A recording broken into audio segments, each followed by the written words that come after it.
Good evening, everyone. Welcome to the 2023 CONCACAF Gold Cup post-match press conference of Team Jamaica. I'd like to welcome head coach to my right, Heimir Halgrimmson. Standard procedures, we'll take questions. Please identify yourself by name and organization. We'll jump straight to questions. First question. Go ahead. Arch.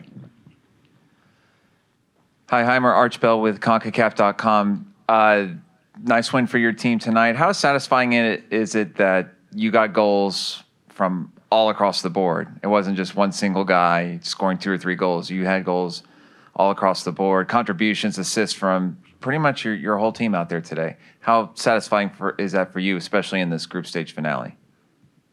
Yeah, I think, Arch, given also that we did 6 changes to our starting lineup, I think we can only be happy. Of course, we were chasing some goal difference, but I think it would have been over-ambitious to equal the US goals. So to be in a tournament and win 5-0, it's just a big achievement. Even though we think at times we didn't play at full tempo, but like I said, we shouldn't spoil it with being over-ambitious.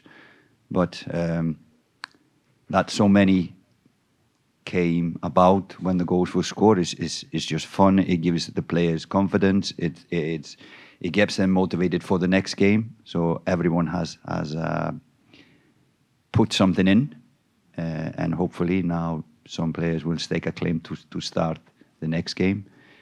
So I'm unlucky. The FIFA only allows starting 11. So we'll see. We now need just to focus on recovering quickly and be ready for the next match. Will of course be a knockout game. It was a totally different game. But I'm really happy that so many came about around the goals. Thank you, Coach. Next question, gentleman, third row. Hi, Coach. Congrats on the biggest win in Gold Cup history for Jamaica. Preparing for the next stage, you have the winner of Group D. So far, that's Guadeloupe is ahead with Guatemala, Canada, and Cuba. What are you going to do between now and then to prepare, considering that group has not yet ended? Now we will analyze all of these teams. We can face these 3 teams. So we just start with analyzing and looking at the matches in that group. And we've already started, of course, because we knew we would face the teams in this group. So we've already started that. But that is going to be now our next task, but most importantly is to recover from this. It was a hot day, and the players were pushing. Even though we were winning, they were still pushing, and I give them a lot of credit for that, to try to keep on the tempo, because these games are always strange when you play them. Normally the tempo will go down and such, but they tried to push until the end. I'm really happy with them. Thank you. One more question. Go ahead. Mike, please.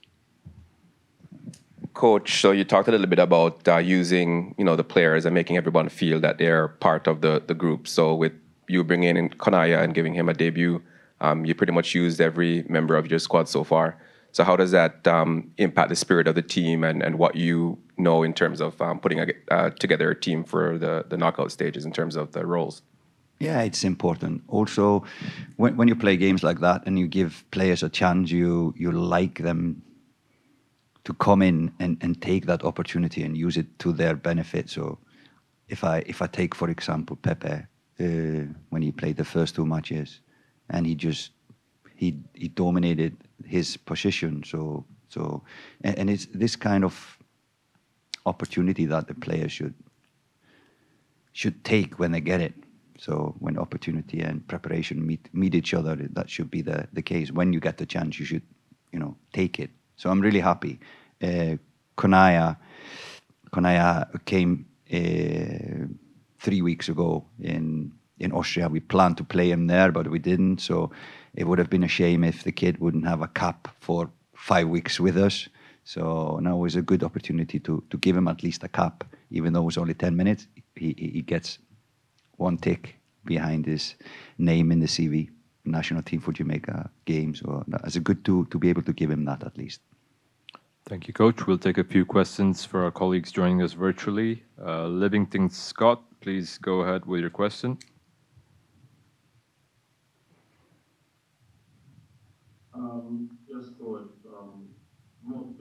after the game for you today. I know you had some good possession, defended well, but you still gave up some chances. But what was the most pleasing aspect, and what do you think about Antonio not getting on the score sheet as it? No, I don't mind who scores the goals, and honestly, he doesn't as well. So I'm not worried about that. He gives a lot of energy and surrounds opponents around him, so it opens space for others. Yeah, and maybe the most pleasing thing is that we were quite disciplined, even though in the end we kind of were going for it to try to score more goals. Then always it leaves the defense a little bit vulnerable when we play two strikers in the second half and then attacking wingers, and we kind of try to throw everything. So of course when we lose possession, we are open, but sometimes you need to play that match. But I'm pleased with the attitude of the players for 90 minutes in this game. Displeasing, I thought we started quite slow, but given that it was a real baking oven inside the stadium, so it's easy to sit on the bench and scream at the players and say run, run, run. But yeah, I was pleased with the character of the team and the spirit, and that they went on and kept on until the end of the match. Thank you, Coach. Next question, Rashid Parshman. Please go ahead. Yes, good evening, Coach. You mentioned here about tempo being up. It was a fairly more attacking second half than the first, and you also mentioned chasing goal difference. But yesterday you said that it really didn't matter where you finished. So at what point did you decide to really go for it, and what changed in the second half? No, at 2-0 at half-time, we just discussed, should we go for it? And then we went for a different tactics and other players. And so at half-time, we, of course, hoped that we would have scored more goals, but we decided as a team that we would just go for it instead of kind of pulling the plug off the tempo and just keep possession. We wanted to use this game to try to create more up front. But then again, like I said before, you leave the defense a little bit naked. So, but that was kind of a decision. We wanted to go for it, see how much we could do, because the first half we were not happy with the tempo. But like I said, that's given the circumstances, difficult to go into a game and pre-deciding you're gonna win it big. But I think all the credit to the players. So repeating myself again. Thank you. Next question from Leighton Levy. Please go ahead with your question.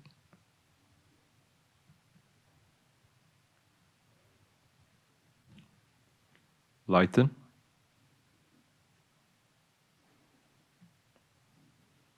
Okay, we'll move on to the next question.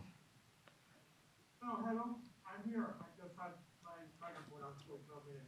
Yeah, please go ahead with your question. Okay. Congratulations on the win. Can you talk a little bit about the play of your centre-back, Bernard, and how impactful he's been so far? We've seen 3 games. He's played in 2 of them and done incredibly, in my opinion. What's your take on how he has played so far? And the second question is, now that you've seen the team over 3 games, I think you have a clear idea of what your best 11 is. Leighton, yeah, Dejan Bernard is a young centre-back. I think he will get maybe more recognised in the upcoming years. This one is helping him a lot in that area. You can see his physical strength is good, his speed is good. Aerially, he's very strong. But I haven't seen this attacking skills like he showed in the opponent's half today. I asked him, "Have you ever done that before?" Yeah, coach. He said after the game. So no, he is a young player who still have some things to learn, and he is going to grow for sure when he starts to play regularly this season. So I give him a lot of credit. He is new into the squad, like Demari, like Latipotier, and they seem to gel in really quickly, knowing their role in the team. And I'm really happy with all of the players. But you mentioned him, and he's done really good since he came in. And like I said before, you give someone a chance, and he takes it. And that is pleasing for coaches when players put you in a spot. Now I'm in a dilemma who I will pick for the next game. So really good. The second thing was what? The best 11, yes. It depends on who we play, what tactics we will play, who we play. But I think we are getting to know the players more and more as the tournament gets older, and the players are getting to know us more and more, so they understand what we want better and better, and we are getting to know both the players, how they are on the pitch and off the pitch, so the personality and the player. Thank you, Coach. We'll take the final set of few questions. Norando Brown, please go ahead. Hello, good evening. Congratulations, Coach. 9 goals in 2 games. How encouraged are you going into the next round of the competition? And my second question, how easy was the job to get all these top quality players, the likes of Leon Bailey, Demari Gray, Michael Antonio, gelling so fast? Because it's very pleasing on the eye to see. No, I think when you have quality player next to quality player, it kind of helps both of them. So it is nothing that we did as coaching staff. It's just simple things. Don't complicate things when you have quality players like that. Their individual skills will take care of the details. So it's really pleasing how we have done, and hopefully we will continue that. We are not going to be carried away with these 2 wins. We need to focus. Next team is a strong opponent, whoever that will be, and we need to be focused and balanced, and we cannot be as open as we were in the second half today. So we need to fix a lot of things, and we need to prepare for a totally different match next time. It was 2 questions, sorry, and the first one was 9 goals. Yeah. Well, of course, when you have players that can score goals like we have, there's a lot of goals in our wingers. Is a goal in Whisper who comes in. Kahim scored or an own goal. So we have a lot of goals in the wingers, and then we have Corey, we have Shamar, we have Antonio as strikers. So it's a lot of goals in the Jamaican national team. But we need to find the best balance who we can play. We cannot play all 7, 8 of them. Thank you. We'll take the final 2 questions. Just a kind reminder, please limit your questions to just 1 question. Daniel Wheeler, please go ahead. Sorry. Coach, just one question from me. Given you explained your reasons in terms of when you decided to really just go and press the issue to cut down on the goal difference goal difference between USA, but do you think it will have a secondary effect, showing the type of tempo or intensity that you want the team to start with for the next round? Do you think it will have a secondary effect to make sure that the players know what the tempo that you want to start off with? No, I think it's good to push because it is unusual. We now have a week to prepare for the next game. The side effect of trying to push and win big is more fatigue, risk of injuries, etc. But luckily, I think the only player who really got injured was Amari, and now we have a week to get him fit. He could finish the game, but he was in pain. So, but the side effect, of course, is fatigue. But we have, and we thought about that. We have a week to recover. Now we're going to give the players 2 days off, just so they're not listening to our meetings every day and going to training every day. So hopefully they will come both mentally and physically well recovered in 2 days.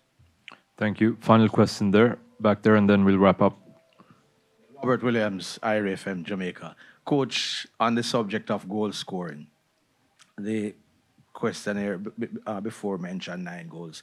it's actually the first time that Jamaica has been scoring 10 goals in the group stage of a competition. You also mentioned that at halftime you decided to step it up. Is this an indication, coach, that you can step it up when you want based on the players that you have? You can change gear when you want to?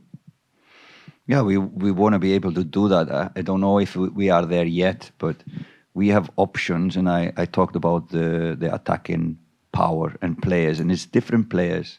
If we talk about, there's a difference between Corey and Shamar. There's a difference between Antonio and Shamar and Corey. So we have many versions of, for example, strikers. The same with the wingers. We have all kinds of wingers, and we can find moments where this player is better fitted than the other one. So hopefully when we get to know them and when we play more together, we can have maybe tactics and players for situations. So we can change the game with rotation or even moving players around. We don't need to do substitutions.